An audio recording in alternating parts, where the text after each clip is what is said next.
Dans Marc, chapitre 9, versets 30 à 37, la croix annoncée. Ils partirent de là et traversèrent la Galilée. Jésus ne voulait pas qu'on le sût, car il enseignait ses disciples et il leur dit : « Le Fils de l'homme sera livré entre les mains des hommes.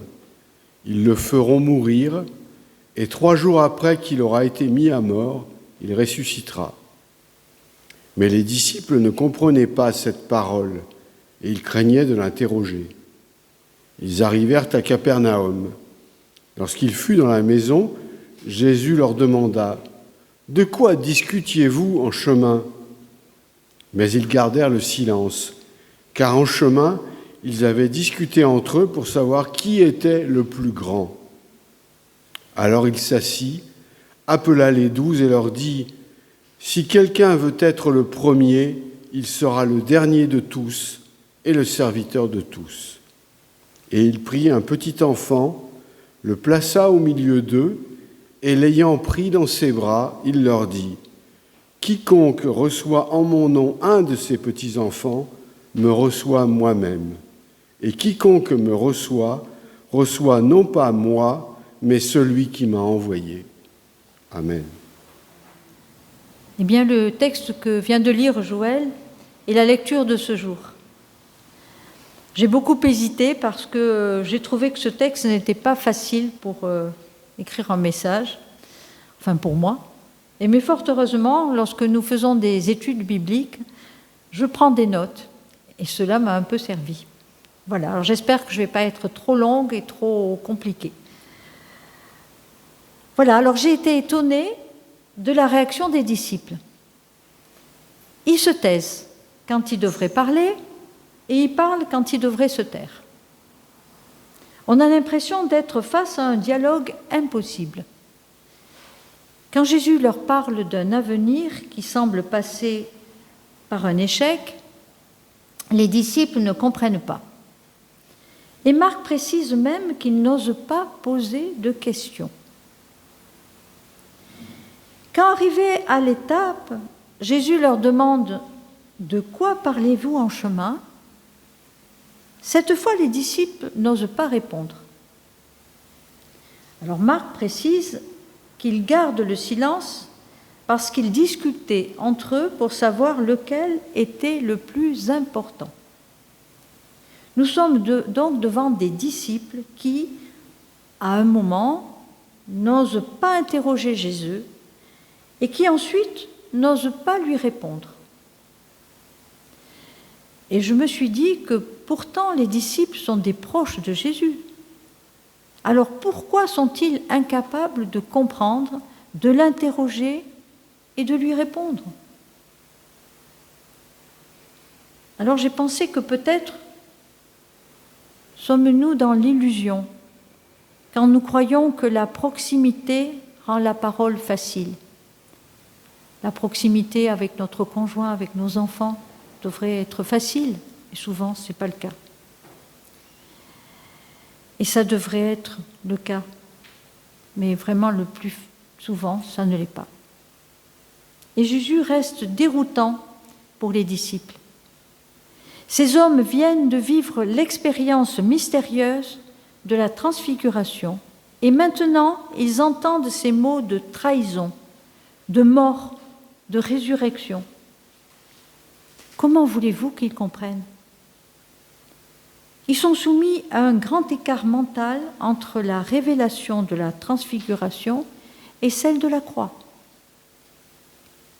Je ne pense pas que ce soit un manque d'intelligence ni de la mauvaise volonté, mais tout de même, admettre la mort de Jésus présuppose une compréhension de l'Évangile avec laquelle les disciples ne sont peut-être pas encore prêts. Et s'ils n'osent pas interroger Jésus, c'est peut-être par crainte.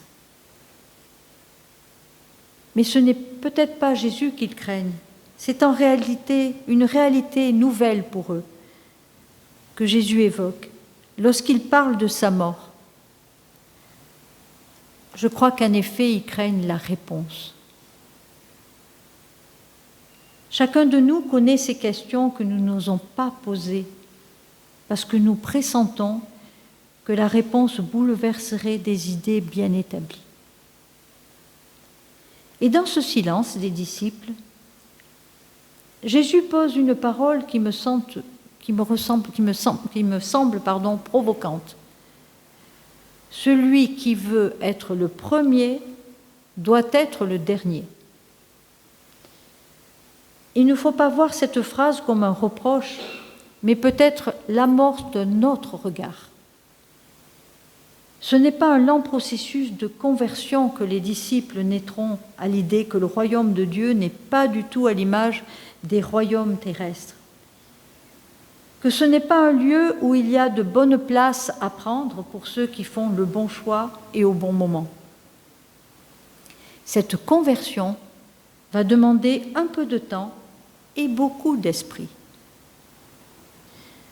J'ai utilisé le mot conversion qui n'est pas dans le texte, mais pour exprimer ce renversement intime et profond sur lequel l'Évangile nous reste étrange et étranger. Et je pense que pour toute vraie conversion, nous sommes placés devant ce qui nous paraît impossible, ce qui est impossible aux hommes, mais bien entendu possible à Dieu.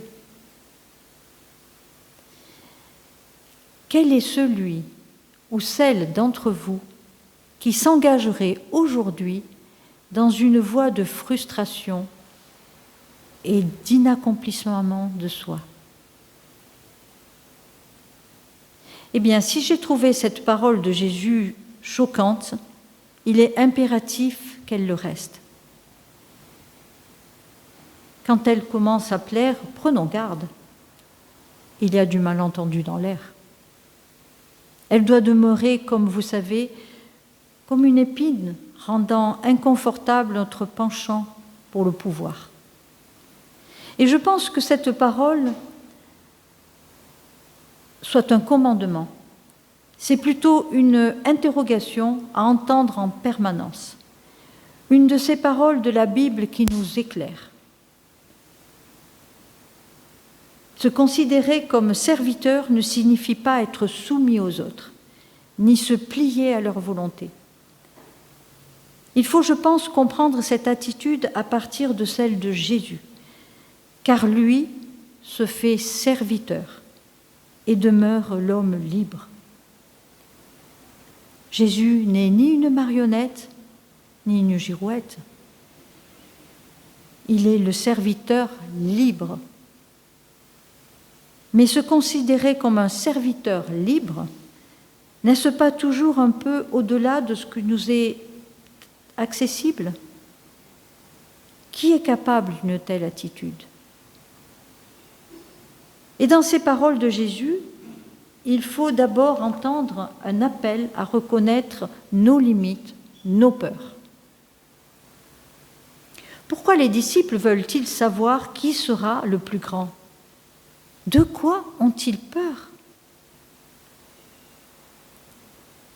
Je pense qu'ils ont certainement besoin d'être libérés de leur peur des autres, en découvrant qu'il n'y a pas de course au royaume. Alors, quand la parole de Jésus libère ses craintes, s'éclaire un nouvel horizon, vers lequel le disciple s'engage humblement. Je crois que la condition première pour cette conversion, c'est découvrir la confiance dans le regard que Dieu porte sur nous. Dieu ne nous demande pas de nous imposer aux autres. Nous n'avons rien à prouver devant Dieu. Voilà, et puis vient le moment où Jésus place un petit enfant au milieu des 12 disciples. Quel est, à votre avis, le sens de ce geste ?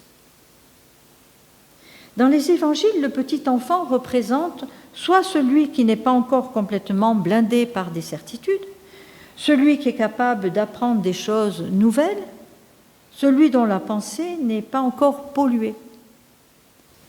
C'est dans ce sens que Jésus dit « Si vous ne devenez comme des petits enfants, vous n'entrerez pas dans le royaume. » Ou alors c'est celui auquel on n'accorde aucune importance. qui n'est rien, dont l'opinion ne compte pas? N'est-ce pas la perspective de ce texte? Le petit enfant est l'être insignifiant, et cela fait de son accueil un acte gratuit. Remarquez une chose, les disciples ne sont pas mis dans la position de ceux qui doivent accueillir, mais dans la position inverse. Cet enfant accueilli, eh bien c'est eux. C'est ainsi qu'ils doivent se considérer comme un petit enfant avec sa pauvreté, avec sa faiblesse. Aux disciples qui rêvent d'être des ministres du nouveau David, eh bien Jésus propose de se considérer comme des hommes sans poids, sans prétention. C'est rude, non? Et en ce qui me concerne, je suis un peu comme les disciples. Je ne suis pas sûre de comprendre, mais je vais oser interroger. Qu'est-ce qui est en jeu dans cet accueil du petit enfant? Il faut d'abord souligner la dimension de bénédiction. Quelque chose de Dieu, de sa présence est donné à celui qui accueille cet enfant insignifiant. Ce disciple, le disciple, comme chacun de nous, devient source d'une bénédiction, non pas par son prestige, mais parce qu'il n'est rien. Par la croix, Dieu conteste les prétentions des puissants de ce monde. Dieu se cache devant les arrogants. Il se révèle devant les petits-enfants, devant les petits. Et aujourd'hui, je pense que cette parole devrait éclairer notre vie de chaque jour. Personne n'est insensible au regard des autres, et bien heureusement. Cette sensibilité est nécessaire à notre vivre ensemble. Là, je pense que la vie sociale serait invivable sans un minimum d'attention pour ce que nous représentons pour l'autre.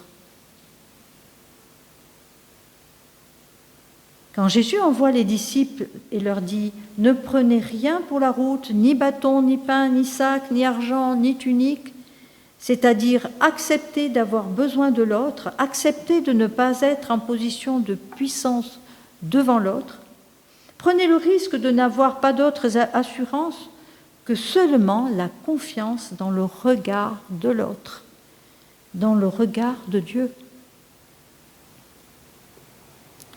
Notre société met nos esprits en compétition et des êtres en souffrent. Je me souviens d'une de mes filles qui allait à la piscine et se débrouillait bien. Et le moniteur de natation lui a proposé de faire une compétition qu'elle a gagnée. Puis il y en a eu une seconde et puis d'autres. Ce monsieur avait persuadé ma fille qu'elle était la meilleure, qu'elle devait gagner les compétitions. Et il y a aussi le fonctionnement de ce monde, le fonctionnement des entreprises qui ressemblent à des combats de gladiateurs.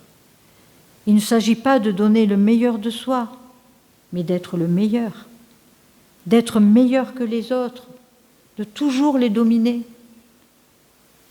Il faut en permanence être le plus fort, le plus performant, le premier. La technologie est censée nous libérer, mais non, elle ne fait qu'augmenter la pression. L'organisation des grands de ce monde reste dominée par l'arrogance du pouvoir et la fascination de la puissance. Et pour conclure, je dirais qu'aujourd'hui, la perspective ouverte par Jésus prend à contre-pied celle de la civilisation marchande. Les deux perspectives ne sont pas vraiment conciliables. Les disciples ont des passions d'adultes. Qui sera le premier ?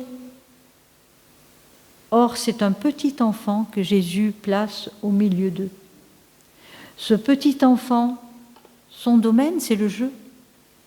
Nous savons bien sûr que le jeu est une affaire sérieuse, mais c'est du jeu.